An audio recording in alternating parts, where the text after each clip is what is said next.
നിങ്ങൾക്ക് ആർക്കെങ്കിലും നടന്നു പറഞ്ഞ പയ്യനെ മനസ്സിലായോ? അറിയാമോ?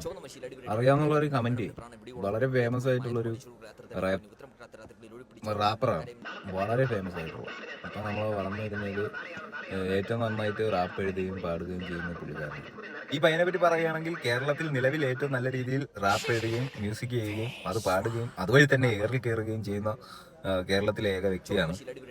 പുള്ളി ചെയ്യുന്ന വീഡിയോകളൊന്നും പ്ലാൻഡ് വീഡിയോകളല്ല, അത് നിങ്ങൾക്ക് കണ്ട മനസ്സിലാവും. പ്ലാൻ അല്ല, അതൊരിക്കലും പ്ലാൻ അല്ല.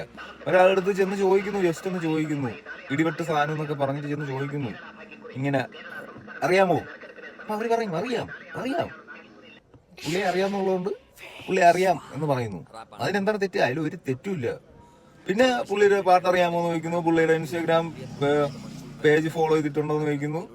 പുള്ളിയുടെ ഭാഗ്യവശാൽ ചോദിക്കുന്ന എല്ലാവരും പുള്ളിയുടെ പേജ് ഫോളോ ചെയ്യുന്നുണ്ട്. അതിന് നമ്മൾ ഇങ്ങനെ കിടന്ന് നിനക്കൊക്കെ അസൂയാണ്, സത്യം പറഞ്ഞാൽ നിനക്ക് അസൂയാണ്. പിന്നെ അവർക്ക് എന്താണ് ആവശ്യം? ഇപ്പം മാജിക് മൂവ്മെന്റിന്റെ ഒരു ഫുള്ളോ, പിന്നെന്തോ ബിയറോ, ഓൾഡ് മങ്കോ, പട്ടചാരയോ എന്താന്ന് വെച്ചാൽ അത് മേടിക്കാനുള്ള പൈസ കൊടുക്കുന്നു. നിനക്കൊന്നും അത് കിട്ടണില്ല. അതിന്റെ ഈഗോ മറ്റേ സമനം ഫുള്ള് നിനക്കൊക്കെ ഉണ്ട്. പുള്ളിയുടെ അത്ര കഴിവ് നിനക്കില്ല.